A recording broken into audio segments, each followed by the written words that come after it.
Últimas horas também, Jason Miller, esse aqui já é da casa, né? Não é surpresa para ninguém, compartilhou a matéria do Wall Street Journal, o jeito brasileiro de fazer justiça conquista Bolsonaro. E ele coloca um destaque para uma fala dessa nota.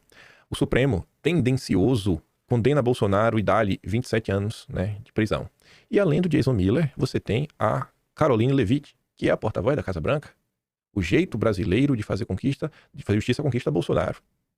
Então, para quem dizia que era um assunto ali, que ficar esquecido, em segundo plano, etc, tudo mais, que ninguém liga, que o Trump tá ali, depois ia deixar de lado, bom, a realidade vem se impondo dia após dia, semana após semana, e a treta segue no ar. E o que é que diz essa nota? Nota bem curiosa, bem detalhada, muito bem escrita. Às vezes me passa a impressão que essas pessoas estão mais por dentro do Brasil do que alguns de nossos parlamentares. Tá ali, ó. O jeito brasileiro de fazer justiça conquista Bolsonaro. A Suprema Corte Tendenciosa condena o presidente e lhe dá 27 anos de prisão. Mais uma matéria da O'Grady, que é uma das principais colunistas do Wall Street Journal quando se trata de Brasil. Ela vem falando muito de Brasil já por um bom tempo. O veredito é um duro golpe para os apoiadores de Bolsonaro. Mas muitos outros brasileiros, embora não fossem fãs do ex-presidente, também esperavam um resultado diferente. Há anos eles se preocupam com o politizado Supremo. Agora, o Tribunal Superior permitiu que o Ministério Público Federal leve Bolsonaro a julgamento em Brasília, sem recorrer a instâncias inferiores, com o propósito expresso de prendê-lo, que se dane o Estado de Direito. Houve notícias animadoras na quarta-feira. Fux apresentou um fotodissidente de 452 páginas, expondo as inúmeras violações do devido processo legal no caso, incluindo a incompetência do tribunal, um dos pontos, que o Fux, inclusive, fala sobre a possibilidade da anulação total do julgamento. O Fux citou contínuos vazamentos de dados pela acusação, não catalogados ou organizados e sem o conhecimento da defesa, que chegaram nas 100 terabytes, incluindo 225 milhões de mensagens. Ele observou a flagrante falta de provas para sustentar as acusações. Fux, indicado ao Supremo em 2011 pela Dilma, enfim, votou pela absolvição de Bolsonaro em todas as acusações. O tribunal estava ideologicamente inclinado contra Bolsonaro. O ministro que presidiu o caso era Moraes, um notório adversário de Bolsonaro. Ele votou pela condenação em todas as 5 acusações. A mesma coisa fez o Flávio Dino, ex-ministro de Lula.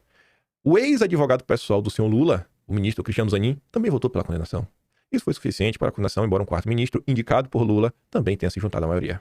Você vê que é a festa democrática. Mas, obviamente, gente, foram votos técnicos. 100% técnico, tudo técnico. O seu Bolsonaro, presidente de 2018 a 2022, é um crítico ferrenho do Supremo, do TSE e do sistema de votação eletrônica do país. Questionar a sensatez da elite do país tem sido a sua especialidade.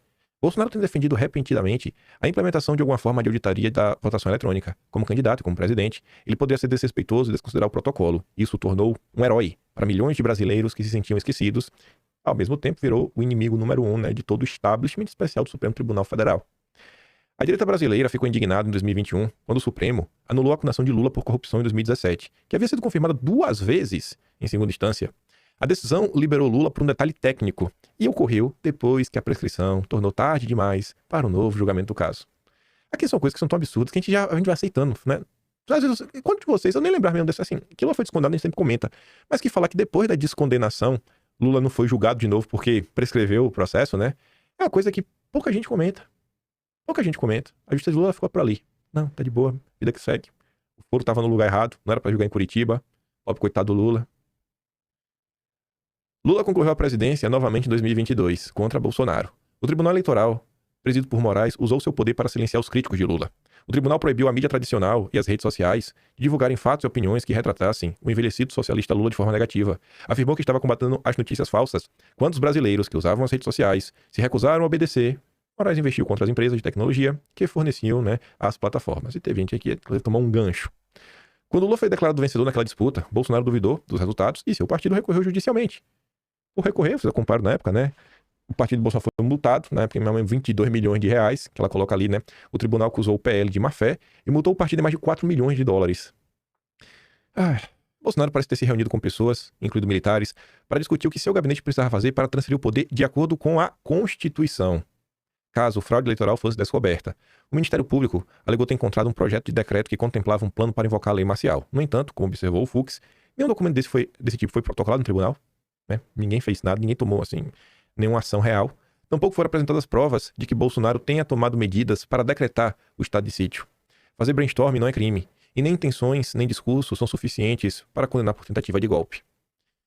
Aí veio a imprensa, que sensacionalizou a notícia de outro documento, este escrito por um general, que era o punhal verde e amarelo, que ele cogitou maneira, né, de dar fim no Lula, seu vice e o ministro, e aqui eu não sei se foi bem assim, pelo menos em relação ao ministro. E esse é um ponto que eu acho que caberia, inclusive, olha só, vê se eu tô sendo chato, vê se eu tô sendo chato. Você tá diante de você o julgamento mais importante do país. E diversas pessoas sendo acusadas de extremistas, disso, daquilo, outro, etc, tudo mais. Você não acha que, numa situação como essa, você está diante de um assunto que as pessoas deveriam ter um vasto domínio, em especial todo mundo que quer ser candidato, em especial candidato à presidência, porque uns estão falando que vão anistiar. Tem que saber do que você está anistiando as pessoas. E você tem que se perguntar, cara, esse plano aí, o que estava lá escrito? E mais, estava dizendo que era realmente, né, dar fim na vida da pessoa? Estava isso claro? Onde é que está sendo dito isso?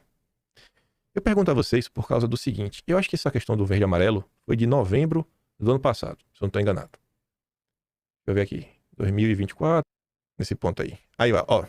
As mensagens trocadas entre os integrantes do grupo Copa 22 demonstram que os investigados estavam em campo, divididos em locais específicos para possivelmente executar ações com o objetivo de prender. Então, assim, além das pessoas não conseguirem explicar em qual parte do plano tá que vai acabar com as pessoas, você não vai ver as acusações, não, possivelmente faria isso, né? E esses possivelmente são ponderações. Não é uma questão concreta que você consegue bater o martelo, mas tudo bem. Divulgo o que eu quero, é porque o pessoal reclamando aqui, ó. Que desprezo e golpe. PF usa especulações para acusar o plano. Agora deixa eu ver, eu acho que tá no final. Deixa eu ver, o ágape, vem amarelo, tudo mais. Eixo 1, signal, documento, acho que é esse aqui. De acordo com o artigo, o relatório informou que os metadados indicados com o documento foi criado, modificado e impresso em novembro. Enfim, com suspeita de entrega a Bolsonaro, mas sem provas concretas, que Bolsonaro recebeu, que é o que o Fux fala. Outros documentos de Mário Fernandes, relacionados com o Gabinete de Gestão de Crise, reforçam funções administrativas, sem comprovar o envolvimento golpista. Não houve evidência que o punhal verde e amarelo mencionasse o nome do magistrado ou diretamente relacionado a planos contra ele, fragilizando as acusações. O artigo mencionou que, nas alegações registradas no relatório da PF, o grupo investigava ações letais contra o magistrado, mas a acusação carecia de provas tangíveis. O documento Punhal Verde e Amarelo não apresentava conexão direta com o grupo Copa 2022, além de semelhanças genéricas. Assim, não havia evidência de que o documento tivesse operacionalizado ou que mencionasse planos específicos contra o ministro, tá? Aqui, ó. Por fim, sobre o último eixo, o artigo analisa que a investigação envolve uma planilha encontrada no pendrive de Hélio Ferreira Lima durante a Operação Tempos Veritatis, em fevereiro de 2024, que menciona brevemente o magistrado com a tarefa de, aspas, neutralizar a capacidade de atuação do ministro, mas não detalhou como isso aconteceu. E posso estar enganado, mas grande parte da tese que ia dar fim no cara é por conta disso, neutralizar a capacidade de atuação. Neutralizar a capacidade de atuação alguém significa que você vai acabar com a pessoa? Pode ser apenas você retirar o poder dela. Então assim, aí você vê, e essa história foi crescendo. E as pessoas martelaram isso. E martelaram, e martelaram, e martelaram. E martelaram nas redes sociais, algumas pessoas martelaram. O Agape escreveu. Aí você tem que se perguntar, né? Onde estão os aliados de Bolsonaro? A galera que fala tanto, né? Do trabalho que tem que ser feito, que faz, que acontece, deputados, senadores, todo mundo aí com equipes gigantescas, todo deputado, todo senador. Sabe, até os pés de chinelo. Tem algum jurista na sua equipe jurídica. Cara, não tem ninguém pra acompanhar de perto, olhar esses pormenores, sabendo que tu vai dar entrevista, sabendo que tu vai ter oportunidade de conversar e sabendo da tua força na rede social pra ajudar a desmentir pontos-chave das acusações contra Bolsonaro. E o Agape, se eu não tô enganado, deixa eu ver se tem a matéria do bastidor depois. Como ninguém desmente, como muitas vezes as próprias pessoas da direita deixam essa história em segundo plano e não se interessam em saber os pormenores, essa O'Grady, ela com certeza falou com alguém, né? Então podia ser um pouquinho melhor. Você vê que ela tá bem disposta a contar os pormenores, mostrar, né? Olha a quantidade de incoerência que tem no processo de Bolsonaro. Podia ser mais uma incoerência, né? Mas tudo bem. Mas o general testemunhou que estava apenas ruminando o que não compartilhou com Bolsonaro. O tribunal não conseguiu provar que Bolsonaro participou de nada disso, né? Do punhal verde e amarelo. Aliás, num país sério, o ministro Moraes, como suposto alvo do suposto complô, teria se recusado. Ele foi vítima, acusador, foi tudo ao mesmo tempo. Em 8 de janeiro de 23, uma multidão de apoiadores de Bolsonaro invadiu a Praça Federal em Brasília. Vândalos danificaram os prédios. Bolsonaro estava na Flórida, já tendo deixado o cargo. Os militares não participaram.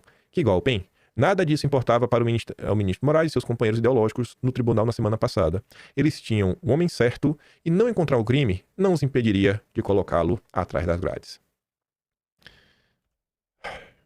Aí, não acabou. Não é isso, né? A treta tá aí por horas.